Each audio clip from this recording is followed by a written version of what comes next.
A Rádio FOP Educativa apresenta No Tempo do Samba, um tributo ao centenário do samba e à música brasileira.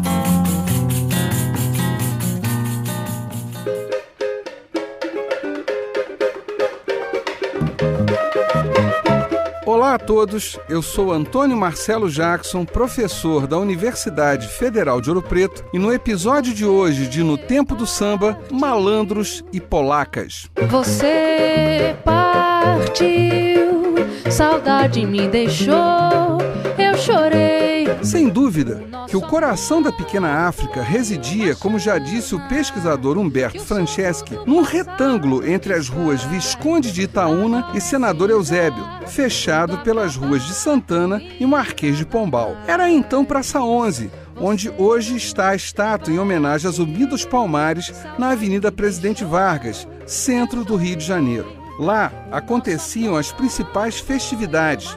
Lá surgira o samba, nas oficiais mãos de Donga e Mauro de Almeida. Por aquelas bandas e outras nos arredores, existiam inúmeros clubes dançantes, em precárias estruturas, possuindo, quando muito, um piano. Em um deles, escreve o pesquisador Franceschi, conta-se que um jornalista chamado Romeu Arede, adepto de consumir bebidas e não pagar, foi barrado certa noite. Como vingança, escreveu o dito jornalista nos dias seguintes que aqueles clubes eram locais de gente sem pudor, onde os escuros cometiam gafes. Pensando na ofensa, sem querer, o triste Arede criou o termo gafieira. Próximo da Praça 11, na direção de quem vai para a região do Rio Comprido e daí para São Cristóvão, um bairro surgira como consequência da política do bota abaixo do prefeito Pereira Passos nos primeiros anos do século XX. Era a chamada Cidade Nova, ao lado da conhecida Zona do Mangue, que desde a década de 1870 concentrava o Baixo Meretrício no Rio de Janeiro.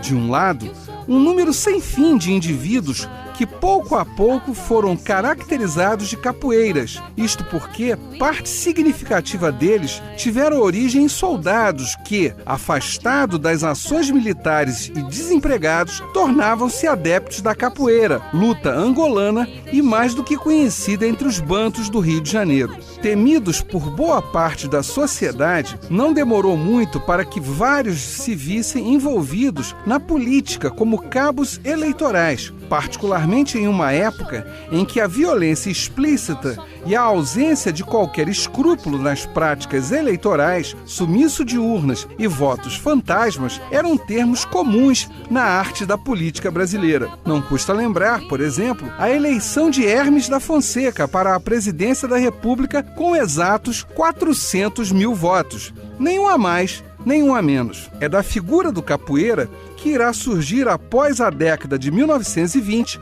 o chamado malandro carioca. Do outro lado, na vizinha Zona do Mangue, a prostituição era a principal atividade desde as últimas décadas do século XIX. E dentro da prostituição, uma organização internacional ganhou forma e prestígio. Surgida na Argentina a partir de uma cisão de cafetões judeus, a Zwingli Migdal especializou-se no tráfico de escravas brancas para a América do Sul para torná-las prostitutas. Enganadas por promessas falsas e pela extrema pobreza em que viviam na Hungria, Romênia, Áustria e Polônia, de onde derivará o nome polaca, inúmeras mulheres foram transportadas para o Brasil e ingressaram nos inúmeros prostíbulos controlados pelos cafetões judeus. Em linhas gerais, a Zwingli Migdal controlava os prostíbulos do Mangue, da Lapa e de parte da nascente Zona Sul do Rio de Janeiro. Não levou muito tempo para que os capoeiras, agora malandros da Cidade Nova, estivessem envolvidos com a prostituição do Mangue e, consequentemente, com as polacas. Aproveitavam de sua aptidão para a luta e forneciam em troca proteção, cobrando também, é claro,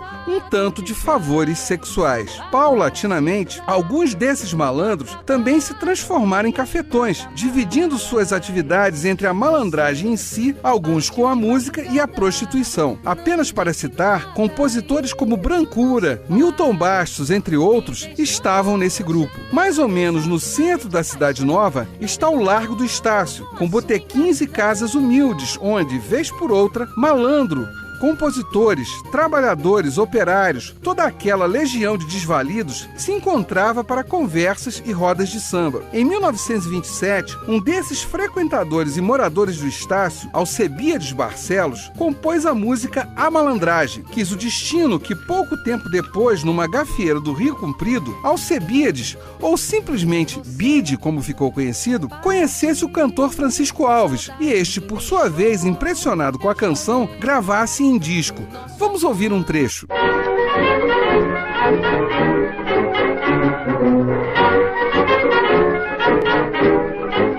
A malandragem eu vou deixar, eu não quero saber da orgia, mulher do meu bem-querer. Esta vida não tem mais valia, a malandragem eu vou deixar, eu não quero saber da orgia, mulher do bem-querer. Esta vida não tem mais valia, mulher igual para a gente é uma beleza, não se olha a cara dela, porque isto é uma defesa. Arranjei uma mulher que me dá toda a vantagem, vou virar almofadinha, vou deixar a malandragem.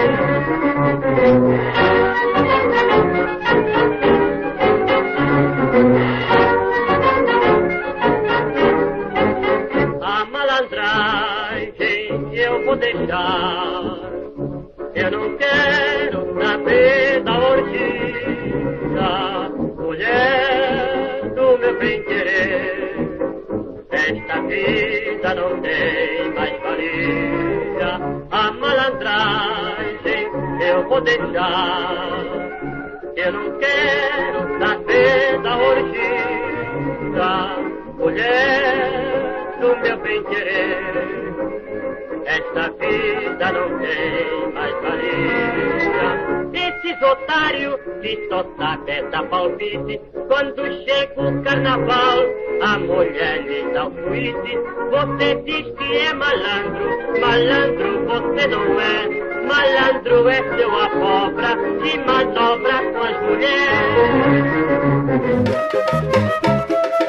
Essa apologia da malandragem tornou-se, a partir de então, um tema constante na música brasileira, e mais notadamente no samba. Inúmeras vezes, entender o sambista e o malandro como sinônimos não seria coisa de se estranhar. Apenas para citar, figuras como o próprio Bide, Ismael Silva, Noel Rosa, Wilson Batista, Moreira da Silva, até mais contemporâneos como Bezerra da Silva, por exemplo, incorporaram a figura do malandro e a transformaram numa espécie de herói ou anti-herói tipicamente carioca.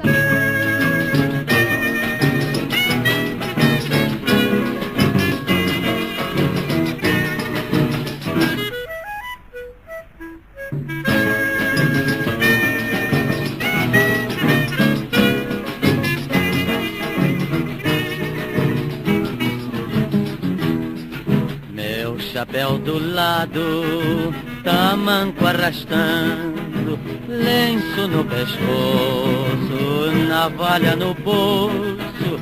Eu passo gingando, provoco e desafio. Eu tenho orgulho em ser tão vadio.